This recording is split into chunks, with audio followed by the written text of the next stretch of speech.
Okay, here comes section 3 of our scarf. Now, let me first say before you panic not to. This is not difficult, and I'm going to walk you through it step by step. In this movie, we're not even going to knit. We're just going to talk about what's going to happen. First of all, I'm calling this a chain of diamonds cable, and I invented it. But there's really no point in claiming to have invented any cable ever, because they all involve principles of crossed stitches that have been established since the dim mists of time.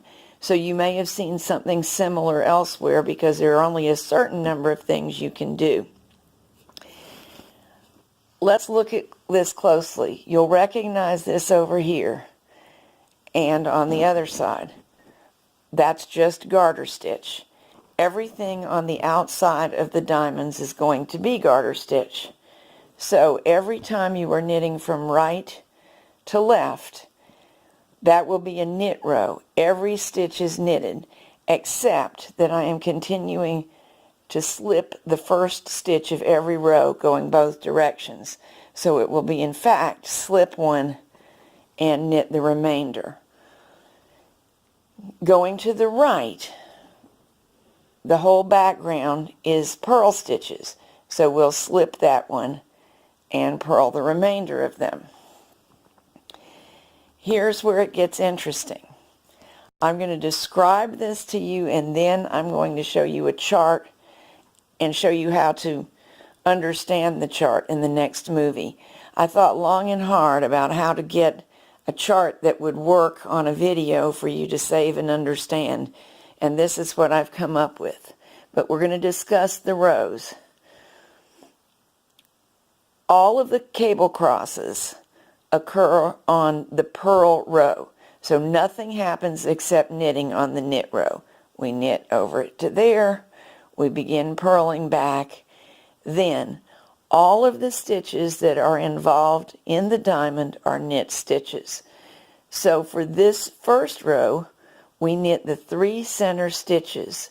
Then we lift stitch number 7 and 9. This is out of 15 stitches. So stitch number 8 is the center stitch.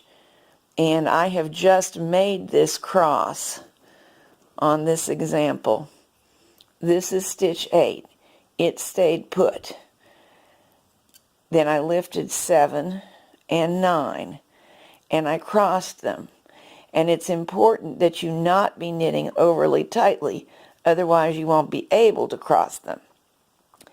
But these are working out very well, and this is a regular gauge loom. It would be even easier on the small gauge with extra washers, so I know for sure that it works fine. The result of crossing those behind stitch number 8, the center stitch, is this raised loop that looks like we've tied diamonds together. So that is the first crossing row. Then we knit back from the right, just knit stitches. We knit purl stitches up to the next crossing row. The whole time that the diamond is spreading out and getting wider, all of the stitches that will be involved in the diamond at all are knit stitches. And then on the outer edges of them, next row there will be 5 knit stitches. So the outer edges are these 2 and these 2. And we cross them in a specific way. The stitch that started on the inner edge moves out first in both cases. So on the left side, it's the stitch that was on the right because it's towards the center of the diamond, and it gets crossed outwards to the left. On the right side, the reverse is true, and that creates this outline of the diamond. Now, why does it seem raised when all of these are knit stitches inside? It's because of that cross creating the texture. So we get a twofer here. We get a raised line and we get a contrasting background.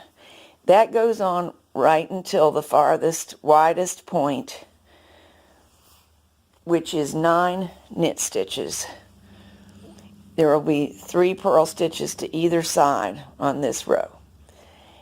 This is not going to be on the chart. This is purling the the center single stitch for 2 rows.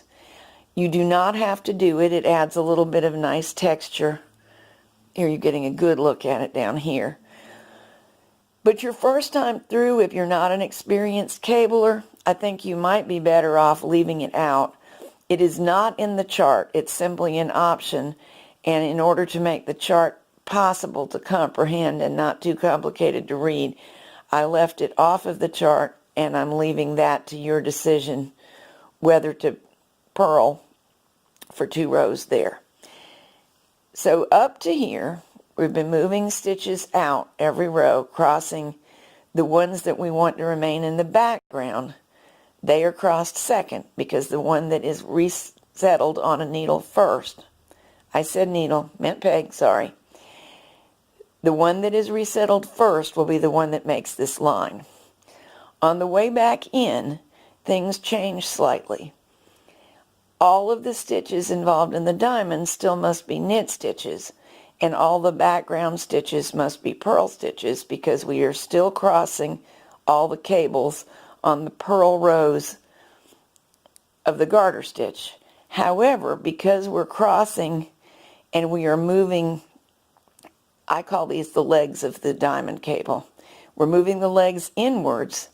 We actually have to knit one, purl one, and then the knit one moves in first.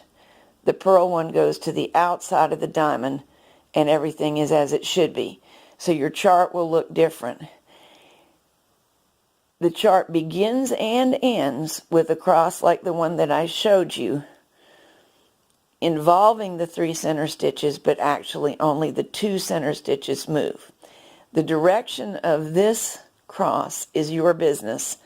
I do right over left, meaning I resettle the stitch that was on the right, on the left peg first, then the one that was on the left. So that's what you're looking at here.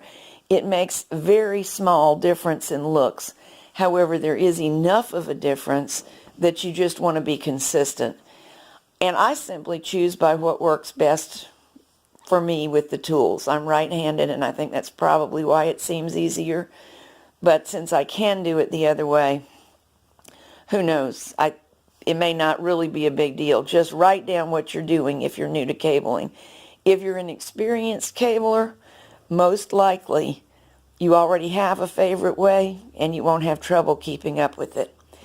This whole section, I'm making mine 4 repeats long. I've already done 3. So in the movie where I actually knit it with you, I'll be doing my 4th. And you'll do your first along with me, and then you will keep repeating it. Now I promise you this is not difficult knitting. It's simply a matter of learning to keep up with it mentally. You can print the chart or write it out with a pencil and X off every row as you do it. One more thing to tell you about the chart is you will not see the knit rows represented. To keep it simpler, I only included the rows that show something important happening. You can knit without help from me. All right, on to the next movie.